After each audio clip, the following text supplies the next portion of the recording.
in the dusty vaults of natural history museums. Among the bones of creatures long extinct, there exists a fossil so strange it defies immediate understanding. At first glance, it looks like nothing more than a giant, polished horn, pale, spiraled, and eerily symmetrical. Yet this relic does not belong to any land animal.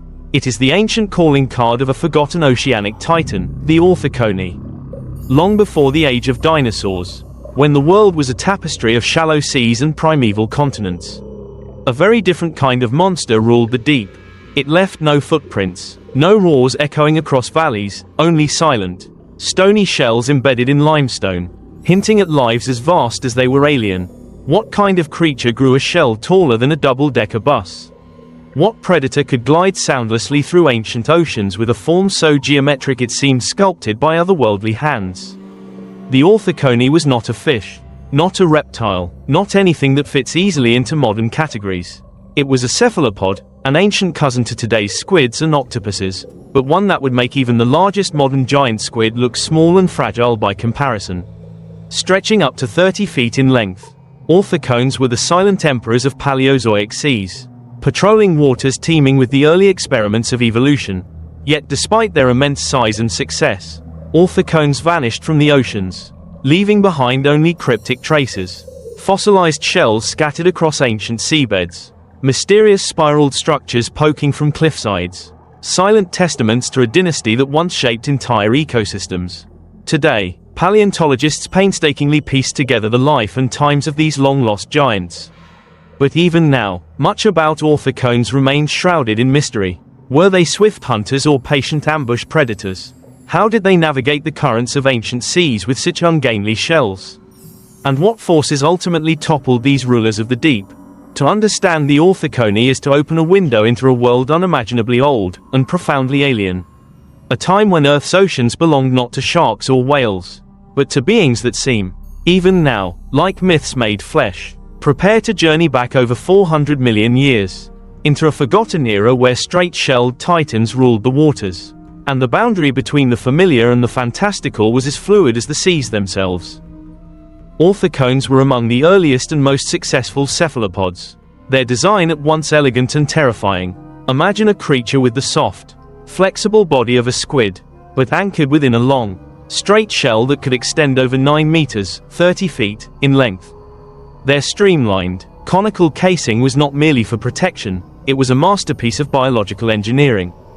Inside the shell, orthocones possessed a series of internal chambers, known as camerae. These chambers were connected by a narrow, tube-like structure called a siphuncle, running along the length of the shell. By manipulating the balance of gas and fluid within these chambers, orthocones could control their buoyancy with precision, rising or sinking through the water column as easily as modern submarines adjust depth. The creature itself emerged from the wide opening of the shell. A ring of muscular tentacles surrounded a fearsome beak, sharp enough to tear apart the armored trilobites and jawless fish that populated the Silurian seas. Above the tentacles sat 2 large, complex eyes, offering excellent vision even in the murky depths where sunlight barely reached. Despite their shell's size and weight, orthocones were not slow, lumbering beasts. They propelled themselves backward by shooting jets of water through a siphon, enabling quick bursts of speed, perfect for ambush hunting or escaping larger threats. In many ways, orthocones embodied the paradox of ancient life, massive yet agile, alien yet breathtakingly efficient. The Silurian period, about 443 to 419 million years ago, was a time of extraordinary marine evolution. Coral reefs flourished, early jawed fishes appeared, and the ocean floors teemed with arthropods, brachiopods, and armored placoderms. Amid this proliferation of life, orthocones carved out a niche as apex predators. Their hunting strategies likely combined stealth, patience, and brute force, floating nearly vertical in the water column, with their shells pointing downward or slightly angled. They could hover motionlessly above schools of unsuspecting prey. At the critical moment, a rapid pulse of jet propulsion would launch them forward, tentacles splaying outward to snatch up victims. Unlike modern squids that often rely on camouflage and lightning-fast escape maneuvers, orthocones relied more on intimidation. Their sheer size may have deterred most would-be attackers. Paleontologists speculate that few creatures, if any, were large or aggressive enough to pose a significant threat to a full-grown Orthocone. Life for these cephalopods was a delicate balance between mobility and vulnerability. While their shells offered protection and buoyancy control, they also posed challenges. Too heavy a shell could make movement inefficient, especially in turbulent waters. It is thought that orthocones primarily inhabited calm, shallow seas where their streamlined bodies could glide with minimal effort. Orthocone is not a single species but a general term for a variety of straight-shelled nautiloid cephalopods. Some of the most remarkable representatives include Camarasaurus, perhaps the most iconic of the giant orthocones. Camarasaurus might have grown to sizes rivaling small whales. Its thick shell and massive bulk suggest it was an unstoppable force in its prime. Endosaurus, featuring slightly curved shells and a large siphuncle. Endosaurus specialized in deeper water habitats, where it likely preyed on other large marine organisms. Actinosaurus, known for their intricate internal shell structures. Actinosaurus might have been better at fine-tuned buoyancy control, allowing for a more active hunting style compared to its lumbering cousins. Differences in shell thickness, siphuncle size, and chamber complexity hint at the wide diversity of lifestyles among Orthocone species. Some were ambush predators, others, active hunters. This diversity speaks to their evolutionary success. Orthocones were not static relics of an unchanging era, they adapted, diversified, and expanded across the globe's oceans for millions of years. Most of what we know about orthocones comes from their preserved shells. Over hundreds of millions of years, the soft parts of the animals decayed, leaving behind the durable, mineral-rich remains of the conical homes. Fossilized orthocone shells are often found embedded in limestone, sandstone, or shale, silent sentinels of ancient seascapes.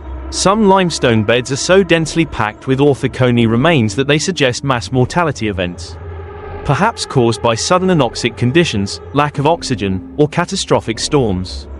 One of the most haunting fossil sites is the Orthoceras fossil quarry in Morocco.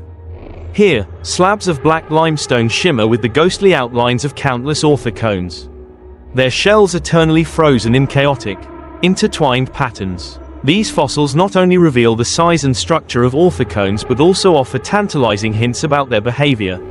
For example, clustered fossils might indicate social behavior, perhaps orthocones gathered in groups to mate, feed, or migrate. Modern paleontology uses CT scanning and 3D modeling to peer inside these fossils, reconstructing the internal architecture of shells and siphuncles. These cutting-edge technologies are bringing the ancient world of orthocones into sharper focus than ever before. Despite their success, orthocones eventually disappeared, victims of shifting tides both literal and evolutionary. During the Devonian period, around 419 to 359 million years ago, marine ecosystems underwent radical changes. New, faster, and more agile predators emerged, such as jawed fishes with powerful bites and maneuverable bodies. Orthocones, with their rigid shells and relatively cumbersome movement, found themselves increasingly outmatched. Additionally, several mass extinction events during the late Paleozoic took a heavy toll on marine life. Rising and falling sea levels, climate fluctuations, and anoxic ocean events created harsh conditions that few large, specialized creatures could survive. By the Carboniferous period, the age of the giant orthocones was effectively over. A few small, coiled nautiloids managed to survive, eventually giving rise to modern nautiluses, but the straight-shelled titans vanished into history. Their extinction was not just an end, but a transformation. In their absence, marine ecosystems rebalanced, paving the way for new forms of life and setting the stage for future evolutionary dramas. In the grand tapestry of life's history, the Orthocone stands as a silent monument to a world almost too alien for modern minds to grasp. These towering cephalopods once ruled Earth's oceans with an authority as natural as the tides themselves, embodying an era when evolutionary possibilities seemed as endless as the seas they swam. Orthocones were not freak accidents of nature, but masterpieces of ancient design. Their streamlined shells, their mastery of buoyancy, and their ferocious hunting capabilities placed them at the pinnacle of early marine ecosystems. For millions of years, nothing rivaled their size, their reach, or their quiet, relentless dominion. And yet, even the greatest titans can fall. As Earth changed, as oceans warmed and cooled, as continents shifted and new predators emerged, the strengths of the Orthocone became vulnerabilities. Their massive shells, once assets, became liabilities in faster, more agile waters. Evolution, always merciless, wrote them out of the future not with sudden cataclysm but with slow, inevitable erosion. Today, all that remains are the fossils, cold stone echoes of lives once filled with motion, predation, and primal vitality. We gaze at their preserved shells, tracing the perfect spirals and smooth tapers, and try to imagine creatures so vast and yet so lost to time. The story of the Orthocone is a reminder that nature's reigns are always temporary. No matter how dominant a creature may seem, no matter how well it fits its environment, the forces of change are ceaseless and merciless. It is also a testament to resilience. Though the straight-shelled giants are gone, their descendants, the squids, the octopuses, the nautiluses, still glide through today's oceans, living threads connecting our world to an unimaginably distant past. In every ripple of the sea, in every inky dart of a squid or the lazy spiral of a nautilus shell, we can glimpse a shadow of the Orthocone, a whisper from an ancient empire that once ruled without rival. And perhaps, somewhere still undiscovered, deep within the layers of ancient rock, another fossil waits, another perfect shell, another silent witness to the forgotten reign of the ocean's first giants, waiting to tell its story to those curious enough and patient enough to listen.